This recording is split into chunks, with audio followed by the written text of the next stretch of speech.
Ya, assalamualaikum warahmatullahi wabarakatuh. Ketemu lagi dengan saya Pak Adit di pembelajaran bahasa Indonesia.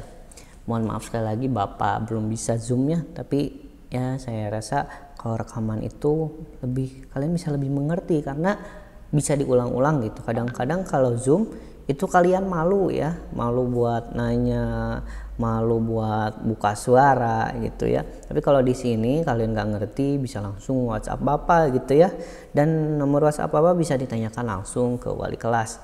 Nah di sini ya udah bocor ya namanya, kita akan masuk ke bab baru, laporan hasil observasi.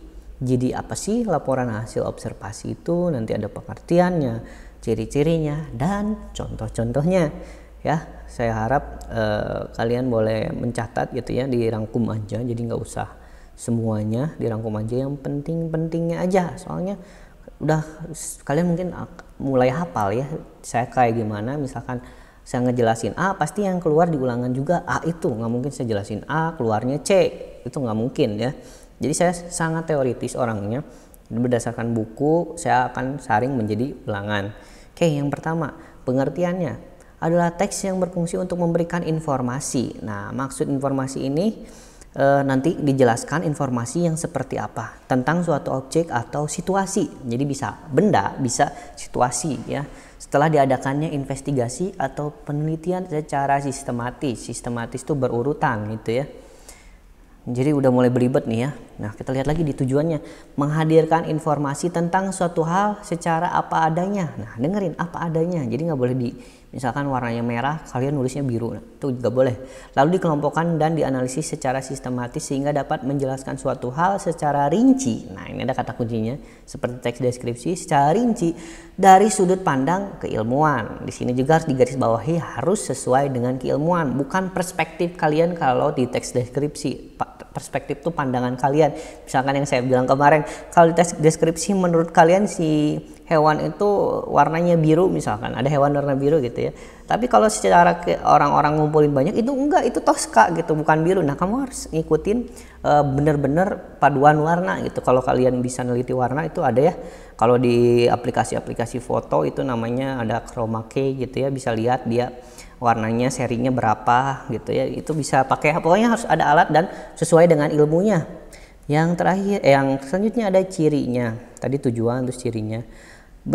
Biasanya berisi dengan fakta yang bisa dibuktikan secara ilmiah. Ini ada selalu kata ilmiah gitu ya, jadi harus bisa dibuktikan. Kalau kalian bilang museumnya bagus, kamu harus bisa buktiin museum itu bagus dari segi apa dibandingkan museum yang lain. Misalkan ada teknologi VR-nya, ada AI-nya gitu ya, nah itu bisa dibuktikan. Yang pertama di cirinya itu mungkin ada kata istilah atau yang biasa disebut kata teknis gitu ya, ini udah biasa. Kata istilah adalah kata atau gabungan kata yang dengan cermat mengungkapkan makna, konsep, proses, keadaan atau sifat yang khas dalam bidang tertentu. Contoh kata teknis itu misalkan kalian lagi ngomongin hutan bakau, ketika kalian bilang air, itu namanya kata teknis karena di hutan bakau biasanya ada air gitu ya, air laut. Terus ngomongin daun itu masih kata teknis. Tapi kalau kalian bilang hutan bakau terus tiba-tiba ngomongin astronomi, itu nggak nyambung, namanya bukan kata teknis. Kata teknis adalah kata yang sesuai dengan temanya, seperti itu. Oke, itu dia yang pertama, itu kata teknis.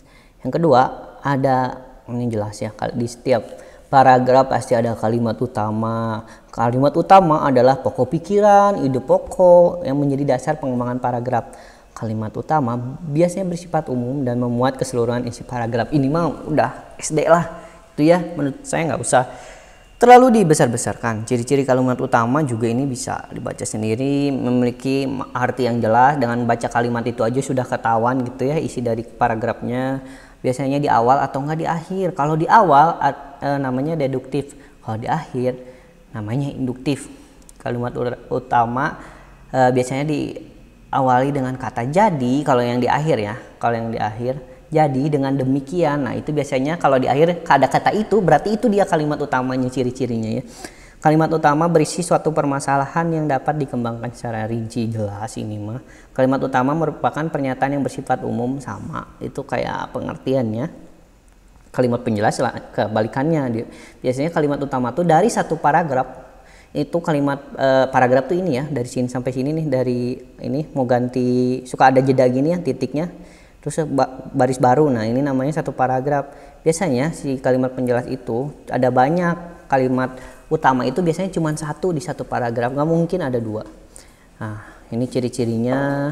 Ini mah tidak bisa berdiri sendiri, karena kalau kita cuma baca satu kalimat itu tidak akan nyambung gitu. Ini teh apa sih maksudnya GJ gitu.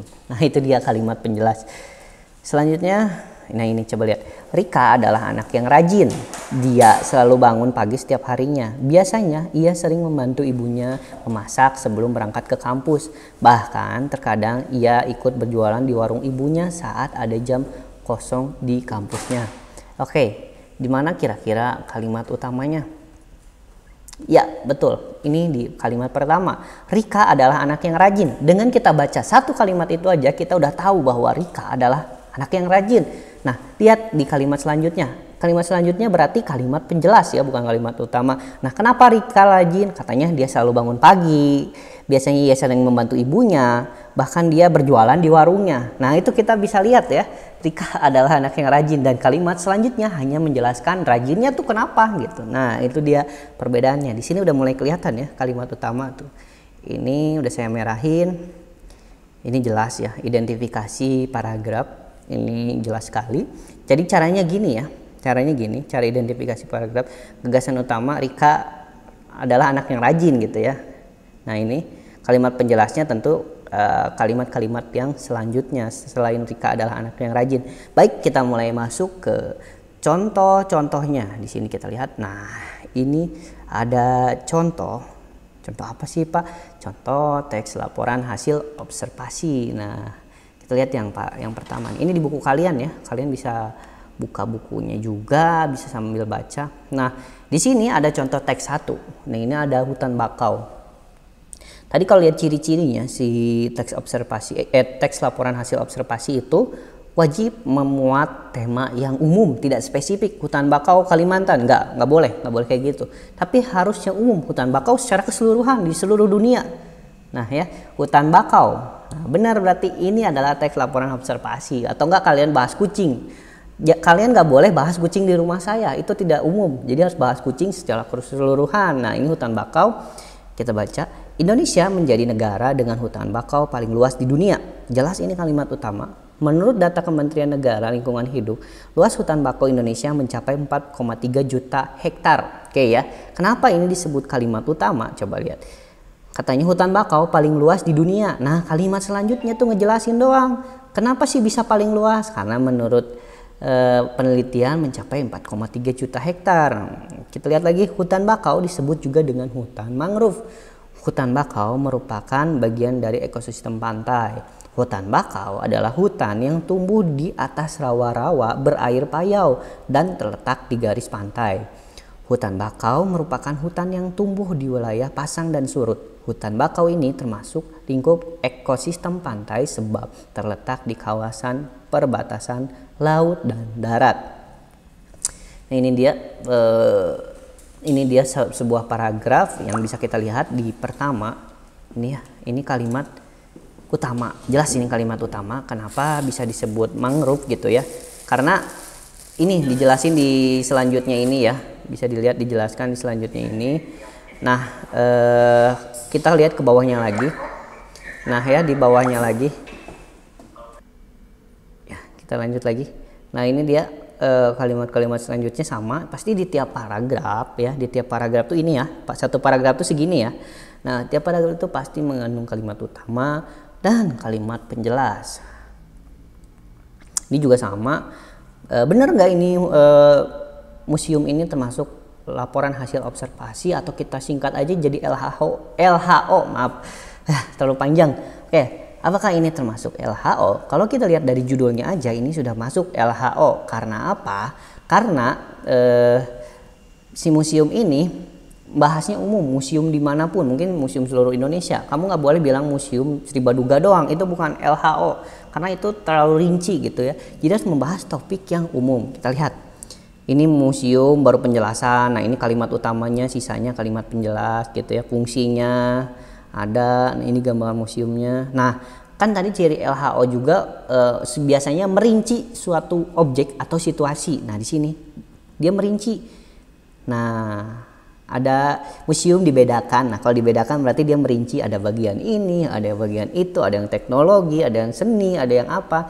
Nah, terus dijelasin juga museum itu fungsinya apa. Nah, itu dia namanya hasil observasi yang harus dengan ilmu pengetahuan. Kayak tadi kamu meneliti hutan mangrove, itu pasti ada ilmunya gitu ya. Ada ilmunya, nggak mungkin kamu nggak belajar apa-apa bisa bikin tulisan hutan mangrove gitu ya. Nah, itu berarti tidak sesuai keilmuan. Kecuali kalian peneliti datang langsung ke sana, lihat hutan mangrove itu seperti apa, ciri-cirinya gimana, terus lihat pasang surutnya dan fungsinya. Nah, itu namanya laporan hasil observasi. Mungkin saya akan sedikit ulang biar kalian nggak bingung ya. Kita lihat di sini dari ciri-cirinya aja ya. Nah, berisi dengan fakta yang bisa dibuktikan secara ilmiah. Nah, itu ya, harus fakta, nggak boleh yang aneh-aneh gitu ya, nggak boleh nggak bisa dibuktikan. Kalau lihat di buku kalian juga, ini buku kalian tuh sebenarnya sudah sangat lengkap ya. Saya selalu ngambil dari sini nih. Nah, ini isi yang dibahas adalah tentang suatu objek atau konsep, betul ya. Tadi yang mangrove sama apa hutan bakau sama museum itu benar, ini setuju. Objek yang dibahas bersifat umum, betul, seperti saya bilang itu harus umum, museum, pantai dan lain sebagainya. Bertujuan menjelaskan sudut pandang ilmu ya, karena dia merinci tadi bakau itu ada jenisnya lagi loh, ada bakau ini, ada bakau itu, terus museum juga ada jenisnya lagi loh. Nah, itu namanya menjelaskan dari sudut pandang ilmu. Kamu bisa mengkategorikan karena kamu punya ilmunya. Objek yang dibahas secara sistematis ya, sistematis berurutan dari pengertian, fungsi, jenis. Nah, kan berurutan ya, satu paragraf, dirinci bagian-bagiannya, dan objektif. Objektif itu kebalikan dari subjektif. Objektif itu harus sesuai ilmu, subjektif itu gimana kalian gitu ya. Itu nggak boleh merinci objek hal secara sistem, ini sama kayak tadi ya. Mungkin itu aja untuk hari ini. Silahkan kalian rangkum saja PPT-nya dulu. Mungkin belum ada tugas. Kayaknya minggu depan saya udah mulai menugaskan untuk membuat gagasan utama dan paragraf penjelasan. Paragraf dan kalimat penjelasnya. Oke, mohon maaf bila ada kesalahan. Saya harap kalian catat dulu aja. Nanti saya mungkin di Zoom akan dijelaskan ulang. Terima kasih. Assalamualaikum warahmatullahi wabarakatuh.